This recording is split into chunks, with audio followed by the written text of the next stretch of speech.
Hey, what's up, everybody? Good morning. Yeah, it is morning. So I guess we'll call this a morning minute with Pastor K. It's your boy here. Just been thinking, just wanted to encourage somebody today that may be going through something. I know my church partners, man, my partners at God's House, my God's House misfits, including myself, my wife, our senior pastor, his wife, many of our partners are just going through, man, just dealing with a lot. As we were opening church and prayer on Sunday, it was just prayer request after prayer request, of our partners that are just dealing with so many things, so many different attacks and tests and trials that we all are going through. And when I was thinking about it, I'm like, wow, it just seems like it's all happening, and it's happening to all of us at the same time, And then what the Lord dropped in my spirit is, and what I'm titling this video is, you've been implicated. Now, have you ever heard the term guilty by association?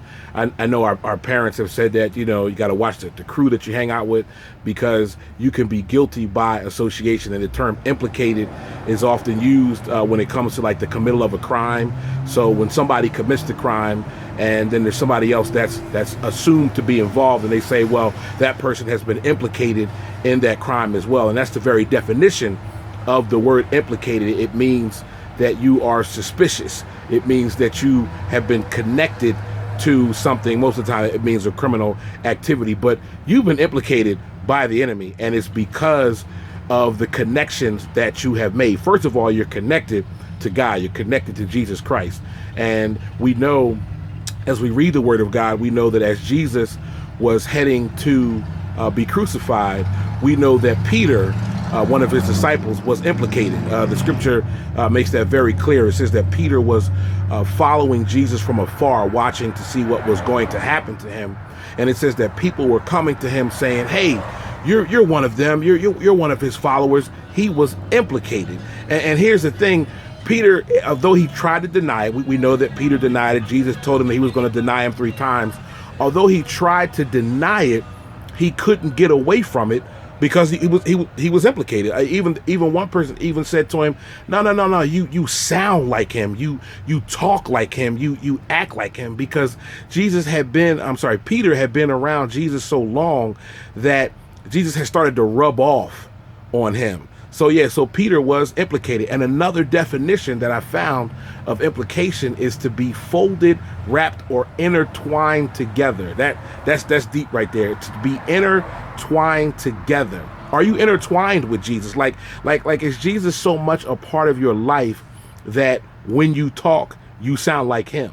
When the way you act like him. If that's the case, then you've been implicated. So that's one of the connections. The other connection is to a good church. If you connected yourself to a good Bible teaching, Bible believing ministry, and you're under some good leadership like we are at God's House, we have an awesome man of God that is our head, and not to even talk about the organization that we're a part of, the bishop that we're under, Bishop Pendleton, but who also is a great leader. We are under some great leadership. So again, you're connected, you're intertwined, you've been implicated. So, if you're looking around trying to figure out, why am I going through the things that I'm going through? And I know many of my partners at God's House, I know they've been thinking that and been concerned about that. And, but why not you?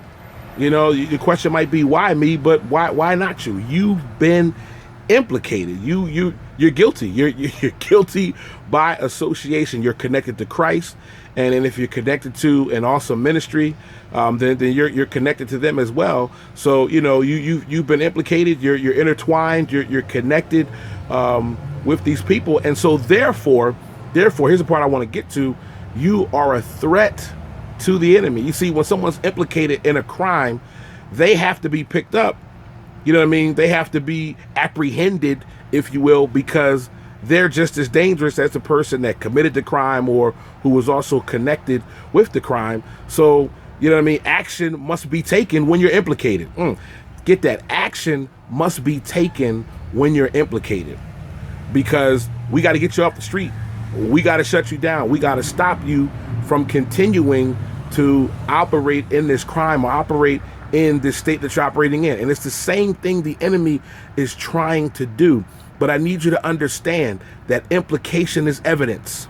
When the enemy implicates you for something and he comes after you, it's evidence that you're on the right track. It's evidence that you have made the right connections. Because please understand that the enemy's not concerned about you if you're not a threat to him. You know what I mean? A term that I love to use is being on the enemy's terrorist watch list.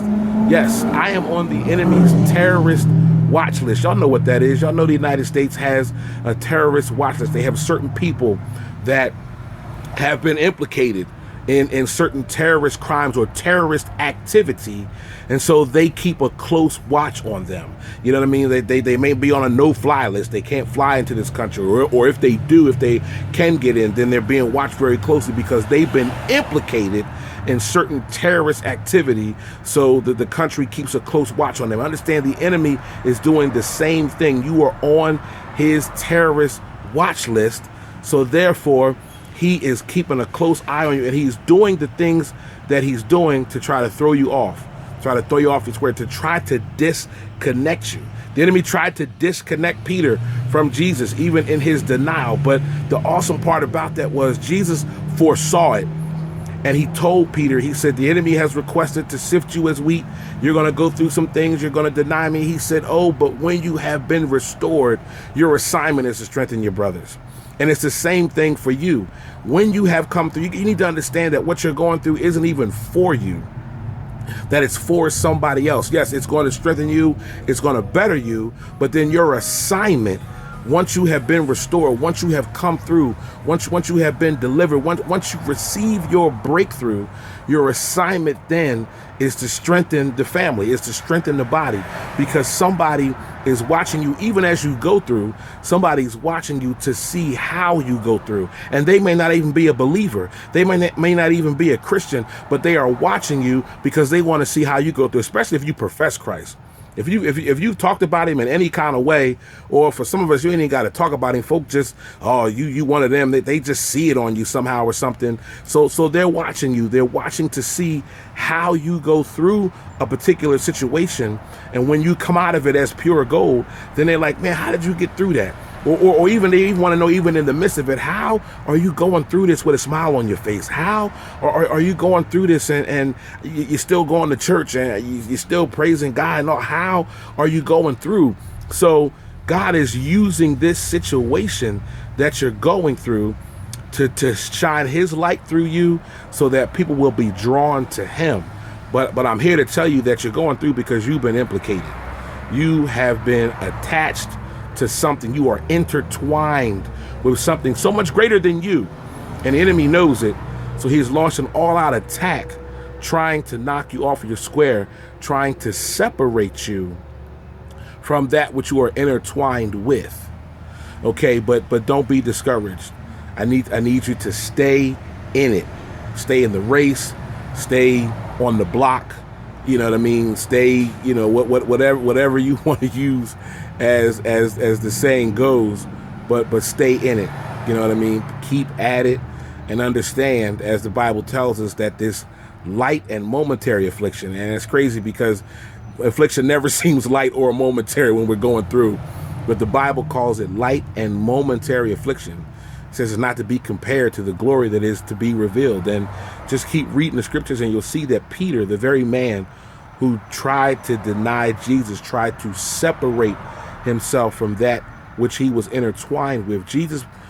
Peter became so anointed that there was a time in the Bible where it says that as he walked down the street, people were bringing their sick and laying them in the street, so that as Peter's shadow crossed over them, they were healed. That's an awesome thing. That is an awesome thing right there. So your shadow is getting ready to heal somebody. Your image, your very presence is going to heal somebody, and it's going to help somebody get through what they're going through if you just stay the course. But you've been implicated. You've been implicated, but it's a good thing. It's a good thing because it means that you're on the right track. You've made the right connections. Greater is he that is in you than he that is in the world. God bless you.